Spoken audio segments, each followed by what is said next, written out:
Capítulo 9. Petición. El próximo elemento de la oración es la petición. ¿Cuántas veces vamos a las reuniones de oración sin pedir realmente nada? Nuestras oraciones van circunvalando el mundo, sin pedir nada concreto. No esperamos nada. Muchos quedarían asombrados si recibieran respuesta a sus oraciones. Recuerdo haber oído de un hombre muy elocuente que estaba dirigiendo una reunión en oración. No hacía ninguna plegaria concreta, pero iba de un sitio a otro. Finalmente, una viejecita exclamó, en resumidas cuentas, pídale algo, lo que sea. ¿Cuántas veces oímos oraciones en las que no se pide nada? Pedid y recibiréis. Creo que si apartamos toda clase de piedras de tropiezo del camino, Dios contestará nuestras peticiones. Si apartamos el pecado y acudimos a su presencia con las manos puras, tal como Él nos manda, nuestras oraciones tendrán poder ante Dios. El Evangelio de Lucas nos da un gran suplemento a la oración del Padre Nuestro: pedid y se os dará, buscad y hallaréis, llamad y se os abrirá. Algunos creen que Dios no quiere que estemos siempre estorbándole con nuestras constantes peticiones. La manera segura de molestar a Dios es no pedirle nada. Él mismo nos alienta a que vayamos a Él repetidamente, y que presentemos todas nuestras solicitudes. Creo que se pueden hallar tres clases de creyentes en las iglesias hoy: los primeros son los que piden, los segundos, los que buscan, y los terceros, los que llaman. Maestro, preguntó un muchacho inteligente y sincero, ¿por qué hay tantas oraciones no contestadas? No lo entiendo. La Biblia dice, pedid y se os dará, buscad y hallaréis, llamad y se os abrirá. Me parece que hay muchos que llaman y no se les deja entrar. ¿Has estado alguna vez sentado junto al fuego en una noche oscura y fría? Le contestó el maestro. ¿Y has oído que llamaban a la puerta? Cuando has ido a abrir la puerta, has mirado afuera, en la oscuridad, pero no había nadie y solo has oído las pisadas furtivas de algún muchacho que había hecho una travesura llamando y ahora se escapaba corriendo. Nosotros hacemos lo mismo muchas veces. Pedimos una bendición, pero no esperamos nada, llamamos, pero no tenemos intención de entrar. Tenemos miedo de que Jesús no nos escuche, ni cumpla sus promesas, y por ello nos marchamos antes de que abran. Ah, sí, contestó el muchacho con los ojos brillantes al comprenderlo. Jesús no va a contestar a los que llaman y echan a correr. Nunca lo ha prometido. O sea, que hay que llamar y seguir llamando hasta que Él no puede por menos que abrir la puerta. Muchos llamamos a la puerta de la misericordia y luego echamos a correr, en vez de esperar que se nos abra y se nos dé la respuesta. Obramos como si tuviéramos miedo de que se nos contestara la oración. Hay mucha gente que ora de este modo, no espera que se les dé respuesta. Nuestro Señor nos enseña aquí que no solo hemos de pedir, sino que hemos de aguardar la respuesta. Si no viene, hemos de procurar saber por qué. Creo que obtenemos muchas bendiciones solo por el hecho de pedirlas. Otras no las conseguimos porque hay algo en nuestra vida que debe ser aclarado. Cuando Daniel empezó a orar en Babilonia por la liberación de su pueblo, buscó saber qué era lo que andaba mal, por qué causa Dios se había apartado de ellos. De la misma manera ha de haber algo en nuestras vidas que impide la bendición. Si hay algo hemos de averiguarlo. Alguien hablando de este tema, ha dicho, hemos de pedir con la humildad de un mendigo, buscar con la diligencia de un siervo, y llamar con la confianza de un amigo. No hay que desanimarse nunca. ¿Cuántas veces la gente se desanima, y dice que no sabe si Dios contesta la oración o no? En la parábola de la viuda importuna, Cristo nos enseña que no solo hemos de orar y buscar, sino hallar. Si el juez injusto oyó la petición de la pobre mujer que presentaba su reclamación, ¿cuánto más nos escuchará nuestro Padre Celestial? Hace muchos años un irlandés fue condenado a la horca, en el estado de Nueva Jersey. Se procuró ejercer toda clase de influencias y presiones sobre el gobernador del estado, para que suspendiera temporalmente la ejecución, pero el hombre se mantuvo firme y no quiso alterar la orden. Una mañana la esposa del condenado y sus 10 hijos fueron a ver al gobernador. Cuando entró en su oficina, todos se postraron en tierra rogándole que tuviera misericordia del esposo y padre. El gobernador se conmovió y ordenó suspender la sentencia. La importunidad de la esposa y de los hijos salvó la vida del hombre, como la viuda de la parábola que, al insistir, consiguió que el juez injusto le concediera su petición. Fue esto mismo lo que consiguió una respuesta para el ciego Bartimeo. La gente, y aún los discípulos querían hacerle callar, pero él siguió gritando más y más fuerte: Hijo de David, ten misericordia de mí. La oración raramente se menciona sola en la Biblia. Es oración y diligencia, oración y vigilancia, oración y acción de gracias. Es un hecho instructivo que en toda la Biblia siempre va unida a algo más. Bartimeo fue insistente, y el Señor oyó su clamor. El tipo más alto de cristiano es el que ha ido más allá de pedir y buscar, y sigue llamando para recibir una respuesta. Si llamamos, Dios ha prometido que nos abrirá la puerta y concederá nuestra petición. Puede que tarde años en hacerlo, puede tenernos tiempo llamando, pero Él ha prometido que la respuesta vendrá. Voy a deciros lo que creo que significa llamar. Hace unos años, cuando teníamos reuniones en cierta ciudad, llegamos al punto en que nos pareció que teníamos muy poco poder. Llamamos a todas las madres y les pedimos que se reunieran para orar por sus hijos. Acudieron unas 1500, y derramaron sus corazones a Dios en oración. Una madre dijo, quiero que oréis por mis 2 hijos. Se emborrachan constantemente, esto me parte el corazón. Era una viuda. Unas pocas madres se juntaron y dijeron, tengamos una reunión de oración para estos 2 jóvenes. Oraron a Dios, en favor de estos 2 muchachos, y ahora veremos de qué forma Dios contestó su oración. Ese día los 2 hermanos habían planeado encontrarse en la esquina de la calle en que celebrábamos nuestras reuniones. Iban a pasar la noche en vicio y pecado. Hacia las 7 llegó el primero al lugar acordado, vio a la gente entrando en la reunión. Era una noche tormentosa y pensó que podía entrar un ratito. La palabra de Dios le alcanzó, y se dirigió a la sala de penitentes donde entregó su corazón al Salvador. El otro hermano se estuvo en la esquina hasta que terminó la reunión, esperando que llegara su hermano, no sabía que éste estaba en la reunión. Había una reunión para jóvenes en otra iglesia cercana, y este otro hermano pensó que mientras esperaba podía ir a ver qué hacían allí, así que siguió a los que entraban para la reunión. Él también quedó impresionado con lo que oyó, y entró el primero en la sala de penitentes, donde halló la paz. Mientras esto ocurría, el primero había ido a dar las buenas noticias a su madre para alegrarle el corazón. La halló de rodillas. Ella había estado llamando al propiciatorio. Mientras lo hacía el muchacho entró y le dijo que sus oraciones habían sido contestadas, que su alma era salvada. No tardó en llegar el otro hermano y contó su historia, como él también había sido bendecido.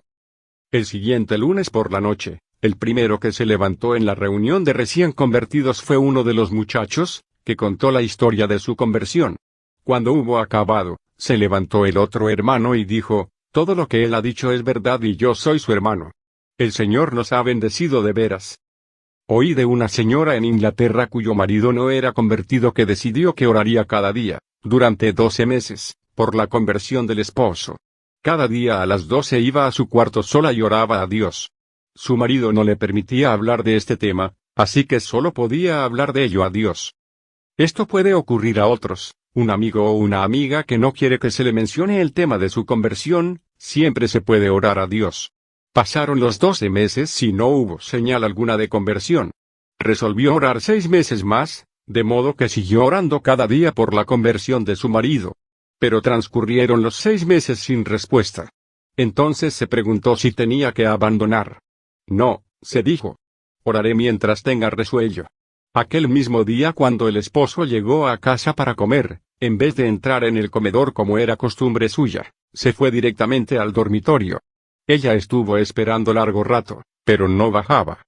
Finalmente subió al dormitorio y lo halló de rodillas clamando a Dios que tuviera misericordia de él. Dios le había redarguido de pecado, no solo se hizo cristiano, sino que la palabra de Dios tuvo curso libre en aquel hombre y Dios fue glorificado en su persona. Dios le usó con gran poder.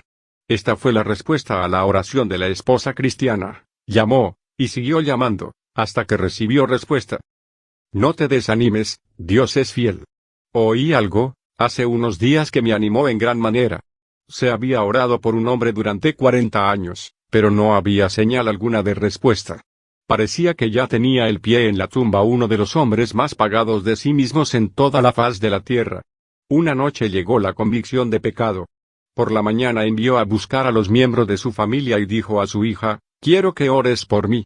Pide a Dios que me perdone los pecados, toda mi vida no ha sido más que pecado y más pecado. Y esta convicción llegó en una noche. Lo esencial es que presentemos con insistencia nuestro caso ante el trono de Dios. Con frecuencia he conocido casos de personas que vinieron a nuestras reuniones, y aunque no podían oír una palabra de lo que se decía, parece como si un poder invisible los agarrara, de modo que fueron redarguidos de pecado y se convirtieron allí mismo. Recuerdo que en un lugar en que estábamos celebrando reuniones, vino una señora a la primera reunión, pidiéndome que hablara con su marido. No está interesado, me dijo, pero tengo esperanzas de que se interesará. Hablé con él, y dudo que haya hablado con otra persona que me pareciera tan satisfecha de sí misma. Me dio la impresión de haber estado hablando a un farol o a un poste. Le dije a la esposa que el marido no estaba interesado en absoluto. Su contestación fue, ya le dije que él no estaba interesado, pero yo sí. En los 30 días que estuvimos allí, la esposa nunca cedió. He de admitir que aquella mujer tenía 10 veces más fe por él que yo. Yo le hablé al esposo varias veces, pero no veía un solo rayo de esperanza. Llegó la antepenúltima noche y el hombre vino a verme y me inquirió, ¿podríamos hablar en otra habitación? Fui a otra sala con él y le pregunté qué deseaba. El hombre me dijo, soy el mayor pecador del estado de Vermont. ¿Qué me dice? Contesté. ¿Hay algún pecado en particular del que sea culpable? Yo pensé, a decir verdad, que había cometido algún crimen espantoso, que lo había disimulado, y ahora quería confesarlo. Toda mi vida ha sido pecado, nada más que pecado. Dios me lo ha mostrado hoy. Pidió al Señor que tuviera misericordia de él, y se fue a su casa gozoso con la seguridad de que sus pecados habían sido perdonados. Aquí había un hombre convicto y convertido como respuesta a la oración. De modo que si estás ansioso por la conversión de algún pariente, algún amigo, toma la decisión de que no cederás día ni noche, hasta que Él te conceda tu petición. Él puede alcanzarle, donde quiera que esté, en su lugar de negocios, en su hogar, en cualquier parte y hacerle doblar rodillas. El Dr. Austin Phelps, en su hora quieta, dice, la perspectiva de obtener un objeto tomará siempre la forma de expresión de un deseo intenso. El sentimiento que aparecerá de modo espontáneo en un cristiano bajo la influencia de una confianza así podrá expresarse del siguiente modo: Señor, vengo a mis devociones esta mañana con un encargo de veras, algo de la vida real. No se trata de un coloquio de amor, ni de una farsa. No vengo aquí a pulimentar 9 palabras, no tengo ningún deseo inefable. Tengo un objeto claro a obtener, un objetivo que realizar. Es un asunto de negocio del que vengo a ocuparme. El astrónomo que hace girar su telescopio apuntando al firmamento, no tiene una esperanza más razonable de penetrar los cielos distantes, de la que yo tengo de alcanzar tu mente, oh Dios, elevando mi corazón al trono de tu gracia. Este es el privilegio de mi vocación en ti por Cristo Jesús.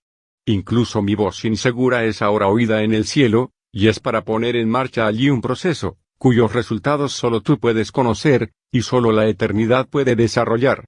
Por tanto, Señor, tu siervo siente en su corazón la necesidad de presentarte esta oración a ti.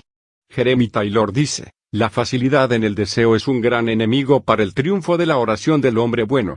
La oración ha de ser intencionada, llena de celo, compacta, operante, porque considera cuán indecente es que un hombre se atreva a hablar a Dios de cosas que ni a él le interesan. Nuestras oraciones reprenden a nuestro espíritu cuando pedimos tibiamente cosas por las que deberíamos estar ansiosos, que son más preciosas que cetros imperiales, más ricas que los despojos del mar y que los tesoros fabulosos de las montañas de la India. El Dr. Patton, en su obra sobre respuestas notables a la oración, dice, Jesús nos manda que busquemos. Imaginémonos una madre que busca a su hijo perdido. Busca por toda la casa, por las calles, campos, bosques, la ribera del río. Un vecino entendido la encuentra y le dice, busca, busca por todas partes, en cualquier rincón accesible. No vas a encontrar nada, es verdad, pero el buscar es bueno, pues concentra la atención, enfoca el alma, ayuda a la observación, hace real, muy real la idea del niño. Y después, al poco, ya cesarás de buscar a tu hijo. Las palabras de Cristo son, llamad y se os abrirá. Imaginémonos un hombre que llama a una puerta con recios aldabonazos después de haberlo hecho durante 1 hora, se abre la ventana y sale el que vive allí y dice, es una buena idea, amigo, no voy a abrir la puerta, pero sigue llamando, es un ejercicio excelente y mejorará tu salud. Llama hasta el atardecer, luego vuelve, mañana todo el día. Después de varios días así llegarás a un estado mental en que ya no te importará entrar. ¿Es esto lo que quería decir Jesús cuando dijo, pedid y se os abrirá, buscad y hallaréis, llamad y se os abrirá? Yo creo que si fuera así pronto dejaríamos de pedir, de buscar y de llamar, pero sería de asco. No hay nada más agradable a nuestro Padre que está en los cielos que la oración perseverante, directa, importuna. Había dos señoras cristianas cuyos maridos eran inconvertidos, y pensando en su gran peligro se pusieron de acuerdo en pasar una hora cada día en oración unida para su salvación. Esto siguió durante 7 años, y entonces debatieron si tenían que seguir orando, o era inútil persistir. Decidieron perseverar hasta la muerte, y si sus maridos se perdían, serían cargados de oración. Con renovado esfuerzo siguieron orando durante 3 años más, cuando uno de ellos se despertó una noche abrumado por el sentimiento de pecado. Tan pronto como se hizo de día, ella se apresuró, llena de gozo para ir a contarle a su compañera, que Dios había contestado su oración. Pero, ¿cuál fue su asombro, cuando vio a su amiga que se dirigía a su casa para darle un mensaje idéntico? Así, 10 años de oración unida y perseverante fueron coronados por la conversión de ambos esposos en un mismo día. No es posible hacer peticiones con frecuencia excesiva, Dios no se cansa de las oraciones de sus hijos. Sir Walter Raleigh pidió una vez más un favor a la reina Isabel, a lo que ella contestó, Raleigh, ¿cuándo vas a dejar de mendigar? Cuando vuestra majestad deje de dar, fue la respuesta. Así que hemos de seguir orando. Mr. George Muller, en un mensaje que dio recientemente en Calcuta, dijo que en 1844 había puesto en su corazón el orar por 5 individuos. Al cabo de 18 meses se convirtió el primero. El segundo no se convirtió hasta los 5 años. El tercero a los 12 años. Y ahora, hacía 40 años que había venido orando por los otros 2, sin faltar un solo día, por ninguna razón o excusa, pero todavía no se había convertido. Estaba animado, sin embargo, para continuar en la oración, y seguro de que recibirá una respuesta con relación a los 2 que todavía estaban resistiendo al Espíritu.